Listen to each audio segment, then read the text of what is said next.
Okay buddies, आज हम देखने जा रहे हैं जुजुत्सु काइसन के एपिसोड 12 को। एपिसोड की स्टार्टिंग में यूजी नानामी को बता रहा होता है कि वो जा रहा है। नानामी उसको जाने से मना कर देता है और वो उसको बोलता है अगर वहां पर बैरियर है तो उसका मतलब ये है कि वो कर्स अभी जिंदा है और वो उसी स्कूल में है। नानामी यहाँ पर एक लड़के के साथ होता है और उसके सामने बहुत सारे कर्सेस होते हैं। इस लड़के का नाम है इनो। नानामी यहाँ से जाने लगता है और वो इनो से कहता है कि वो यहाँ पर सारा मैटर संभाले। इनो ये सुनकर कुछ ऐसा रिएक्शन बनाते हुए कहता है ये सब बहुत ज्यादा है और ये सारे के सारे इंसान ही हैं। नानामी इनो से कहता है कि मैं तुम्हें रिकमेंड करूंगा ग्रेड 1 सॉर्सरर बनाने के लिए। ये बात सुनकर इनो काफी खुश हो जाता है और वो तैयार हो जाता है इनको मारने के लिए, यानी इन ट्रांसफिगर्ड ह्यूमंस को। यहाँ पर दूसरी ओर इचिजी यूजी को अंदर जाने से रोक देता है, लेकिन यूजी उसकी बात नहीं मानता और भाग जाता है। और ठीक ऐसे ही वो पहुंचता है स्कूल में जुनपे के सामने। यूजी जुनपे को रोकने की कोशिश करता है लेकिन वो उसको रोक नहीं पाता क्योंकि जुनपे के पास यहाँ पर एक शिकिगामी होता है और ये शिकिगामी एक जेलीफिश की तरह है। जुनपे यूजी से कहता है कि इन सब बातों का तुमसे कोई भी मतलब नहीं है। जुनपे यूजी को पकड़ लेता है अपनी शिकिगामी की हेल्प से। यूजी को रोकने के बाद वो यहाँ से जाने लगता है। तभी उसको माहितो की कही बात याद आती है। माहितो ने जुनपे से कहा होता है कि उसकी कर्स टेक्निक है पॉइजन। जुनपे अपनी कर्स एनर्जी का यूज करके पॉइजन बनाता है और जो उसका शिकिगामी है वो अपने हाथों और पैरों से उस पॉइजन को छोड़ता है जो कि जुनपे ने बनाया होता है। जुनपे चाहे तो वो अपने शिकिगामी के साइज और पावर को बढ़ा भी सकता है।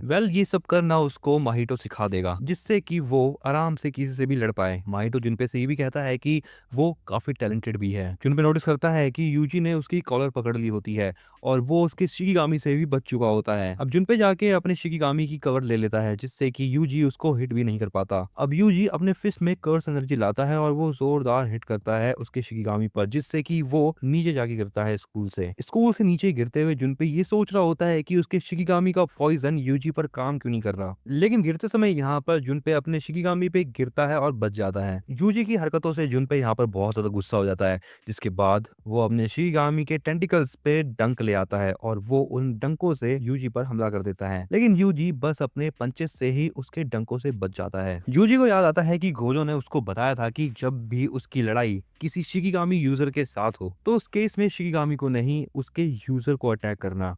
यूजी ऐसा ही करता है और वो जुनपे को जाकर एक पंच करके वापस स्कूल के अंदर ले आता है। मतलब यहाँ पर यूजी भी जुनपे के सामने आ जाता है और वो जुनपे से पूछता है कि आखिर वो ये सब कुछ कर क्यों रहा है। जुनपे अब यहाँ पर बहुत ज्यादा रोने लगता है और वो कहता है कि वो नहीं जानता कि क्या सही है और क्या गलत। इसलिए अब यहाँ पर फिर से जुनपे अपनी शिकिगामी को समन करता है और वो यूजी के ऊपर अटैक करवा देता है। यूजी इस बार उस अटैक को डॉज नहीं करता और अटैक खा लेता है। जुनपे अब यूजी को चोट में देख के शांत हो जाता है जिसके बाद यूजी जुनपे के पास जाकर बैठता है और कहता है तुम मुझे सब बताओ कि आखिर तुम्हारे साथ हुआ क्या है। जुनपे की मॉम के साथ जो कुछ भी हुआ होता है जुनपे यूजी को बता देता है। इसके बाद यूजी जुनपे से कहता है कि वो जुजुत्सु हाई में आ जाए उसके साथ क्योंकि वहां पर बहुत स्ट्रॉन्ग टीचर्स हैं और उसको अच्छे दोस्त भी मिलेंगे और वो लोग जल्द ही ये बात पता लगा लेंगे कि उसकी मॉम के साथ ये सब कुछ किसने किया। लेकिन तभी यहाँ पर पीछे से माहितो आ जाता है। यूजी उससे पूछता है कि आखिर वो है कौन। माहितो यूजी से कहता है मुझे तुमसे मिलकर अच्छा लगा सुकुना के वेसल। माहितो अपने हाथ से यूजी को पकड़ लेता है लेकिन जुनपे उसको ऐसा करने से मना करता है। यूजी समझ जाता है कि ये एक कर्स स्पिरिट है जो कि इंसानों की तरह दिखता है और ये बात नानामी ने यूजी को पहले ही बताई थी कि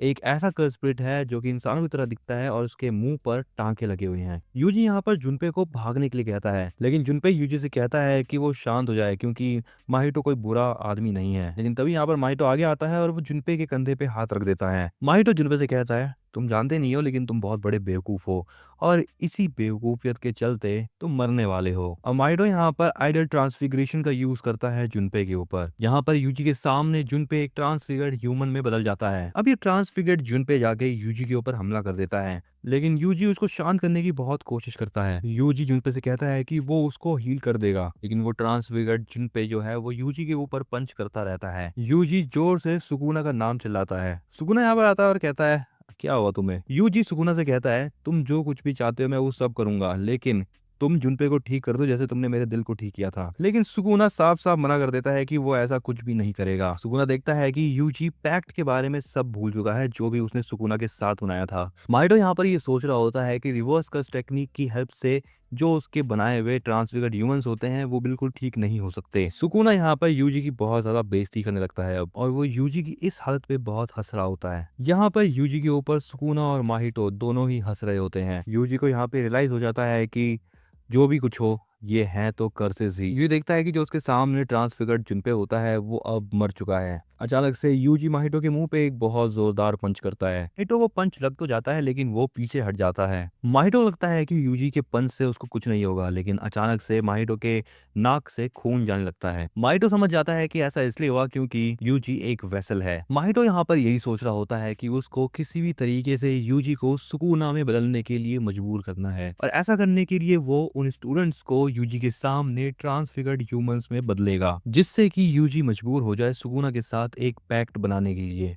माइटो को इसी के साथ ये भी लग रहा होता है कि सुकुना जैसे ही सामने आएगा वो उन कर्सेस का साथ देगा, लेकिन अभी के लिए जो उसका एनिमी है वो है यूजी इतादोरी। यूजी यहाँ पर बहुत ज्यादा गुस्से में होता है और वो माहितो को बहुत मारता है, लेकिन माहितो हर बार अपनी शेप चेंज करके उसके अटैक से बच रहा होता है। माहितो को लगता है कि अगर वो अपनी शेप बड़ी कर लेगा तो इसमें उसका ही नुकसान है, क्योंकि यूजी के अटैक्स उसके ऊपर इफेक्टिव हैं। यूजी बस यहाँ पर माहितो को खत्म करने के बारे में सोच रहा होता है। माहितो अब यहाँ पर ब्लेड्स की चेन बना लेता है और वो यूजी को इन चीजों से मारने की कोशिश करता है, लेकिन यूजी यहाँ पर स्कूल से बाहर निकल जाता है और ग्राउंड में आ जाता है। माहितो यहाँ पे अपने हाथों को लंबा करता है और यूजी की ओर फेंकता है, लेकिन यूजी उसके हाथों को ही पकड़ लेता है। बट जिस चीज को यूजी ने पकड़ा होता है उस चीज में से कांटे निकलते हैं और यूजी के हाथ में घुस जाते हैं, लेकिन तब भी यहाँ पर यूजी हार नहीं मानता और वो माहितो को पकड़ के नीचे खींच लेता है। यूजी यहाँ पर जमीन पे पंच करता है जिससे बहुत सारी धूल उड़ने लगती है और माहितो को दिखता नहीं है कि यूजी कहाँ पर है। इस चीज का फायदा उठाकर यूजी माहितो को पंच कर देता है, लेकिन जैसे ही यूजी अब माहितो के बहुत ज्यादा पास आता है, माहितो अपने में से बहुत सारे कांटे निकालता है और वो सारे कांटे यूजी को लग जाते हैं। माहितो यूजी से कहता है, देख बच्चे, तुम मुझे नहीं हरा सकता, जाओ सुकुना में बदलो। मतलब यहाँ पर माहितो यूजी को छूता है और आइडल ट्रांसफिग्रेशन टेक्निक का यूज करता है, लेकिन ऐसा करने के साथ ही माहितो सुकुना के इन्नेट डोमेन में पहुंच जाता है। सुकुना उससे कहता है, तुम्हारी हिम्मत कैसे हुई मेरी सोल को छूने की। वो ये भी कहता है कि अभी तो सुकुना उसको छोड़ रहा है, लेकिन अगली बार ऐसा हुआ तो वो माहितो को छोड़ेगा नहीं। जिसके बाद यहाँ पर माहितो सुकुना के इन्हें डोमेन से बाहर आ जाता है। इसके बाद यूजी माहितो से कहता है कि वो सुकुना में नहीं बदलेगा क्योंकि वो माहितो को खुद ही मारेगा। ऐसा कहने के बाद वो माहितो के सर पर मारता है अपने सर से। यूजी ये चीज कई बार करता है, जिसके बाद वो माहितो के मुंह पे किक करता है। अब माहितो की शक्ल कुछ ऐसे हो जाती है। अब यूजी फिर से माहितो के ऊपर अटैक करने की कोशिश करता है, लेकिन वो देखता है कि अचानक से माहितो उसके पीछे आ जाता है और वो उसके ऊपर अटैक करने वाला होता है।